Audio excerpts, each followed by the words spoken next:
अग्रजा द्वारा प्रथम बार गोष्ठी का आयोजन किया गया, जिसमें पतंग उत्सव परंपरा की जानकारी दी गई। આપણા હિન્દુ ધર્મમાં તહેવારો માત્ર ઉજવણી નથી, આપણા સંસ્કાર, સંસ્કૃતિ અને જીવન મૂલ્યનું પ્રતિબિંબ છે. જીવનની નવી દિશા બતાવતું પર્વ એટલે કે મકર સંક્રાંતિ હમણાં આપણે સૌએ ઉજવ્યું.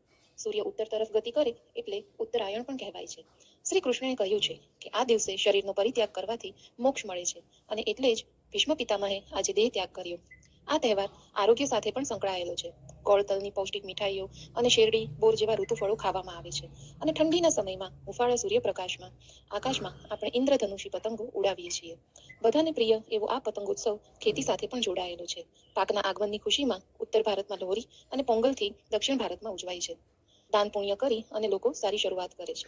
दरभंगा की महारानी काम सुंदरी देवी, जिन्हें कल्याणी देवी के नाम से भी जाना जाता है, उनके कार्यों का वर्णन किया गया, साथ ही उन्हें श्रद्धांजलि दी गई। गम्मत साथी ज्ञान अर्थात खेल के साथ शिक्षा, इसके अंतर्गत पुरानी परंपराओं का हम तक पहुंचते हुए क्या विकृतियां हुई और क्या नवीनीकरण हुआ, इस विषय को खेल के साथ समझाया गया।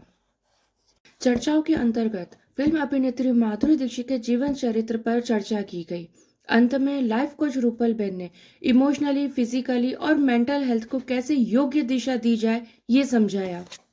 રોગ માટે આ સેવા લઈ શકાય નો. આ કોઈ માનસિક રોગ કે કોઈ સાયકિયાટ્રિક ટ્રીટમેન્ટ નથી. સિમ્પલ જે વ્યક્તિ તેના જીવનમાં ક્યાંક ને ક્યાંક ગૂંચવાઈ જાય છે, ત્યારે ને માત્ર ત્યારે જ તેને કોચની જરૂર પડે.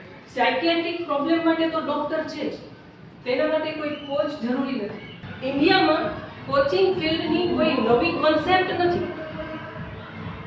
બહુ જૂના પુરાણા સમયથી આપણામાં કોચિંગની શરૂઆત થયેલી છે. દરેક સેલિબ્રિટીને તેમના પોતાના કોચ હોય છે. સચિન તેંડુલકર, વિરાટ કોહલી, ઇવન નરેન્દ્ર મોદીને પણ પોતાના લાઈફ કોચ છે જ. અને આપણા તો સૌથી મોટા લાઈફ કોચ હોય તો છે ભગવાન શ્રી કૃષ્ણ, કે જેણે અર્જુનને જ્યારે જ્યારે તેના મનમાં કન્ફ્યુઝનના વાદળો ઘેરાયેલા, ત્યારે ત્યારે દરેક વખતે તેને दूर કરી અને એને યોગ્ય ડિરેક્શન बताવી दी।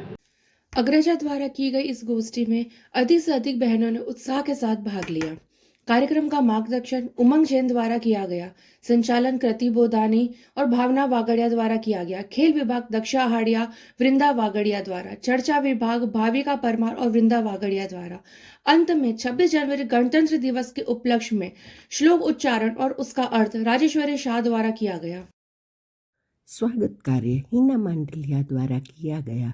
हम आभारी हैं Srijan Bharati cultural and educational trust के, जिसके इस प्रकल्प अग्रजा ने स्त्रियों के मार्गदर्शन और आत्मविश्वास को बढ़ाने का एक अतुल्य कार्य किया है।